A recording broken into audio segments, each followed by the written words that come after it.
এই ভিডিওটি তাদের জন্য যাদের ঘরে ছোট বাচ্চা আছে, আর সেসব বাবা মায়ের জন্য যাদের বাচ্চা সবেমাত্র হাঁটার চেষ্টা করছে, কোনো একটা কিছু ধরে ওঠার চেষ্টা করছে, হামাগুড়ি দিচ্ছে, এটা সেটা ধরে পড়ে যাচ্ছে, ব্যথা পাচ্ছে।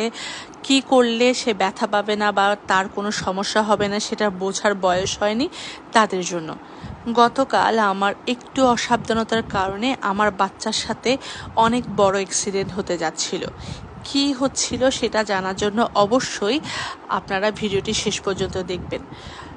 আল্লাহর রহমত কোনো ধরনের বড় সমস্যা হয়নি, তারপরও আপনারা সাবধান হওয়ার জন্য আমি এই ভিডিওটি করছি। আমার বাচ্চা কিছুদিন ধরে হাঁটার চেষ্টা করছে, কোনো একটা কিছু ধরে উঠে দাঁড়ানোর চেষ্টা করে, হামাগুড়ি দেয়। তো আমার যে এই টিভি স্ট্যান্ডটা দেখছেন, এটার উপরে টিভি আর কিছু আমার কবিতার বই রাখা আছে, কিছু শোপিস রাখা ছিল, সেটা আমি সরিয়ে ফেলেছি। এটার সামনে আমার কাচ দেয়া ছিল, গ্লাস দেয়া ছিল, সেটা ধরে আমার বাচ্চা খেলার চেষ্টা করে। তো আমি বেশ কিছুদিন ধরে সরিয়ে ফেলবো চিন্তা করছিলাম, কিন্তু সরিয়ে ফেলা হয়নি কোনো কারণে, আলসেমির কারণে। গতকাল সে খেলতে গিয়ে হুট করে এই যে খালি যে অংশটা দেখতে পাচ্ছেন, সেটা গ্লাসটা ভেঙে চারিদিক দিয়ে ছড়িয়ে পড়ে আমার বাচ্চা কোনোভাবে উদ্ধার হয়েছে, মানে কোনো ধরনের ব্যথা পায়নি আল্লাহর রহমতে।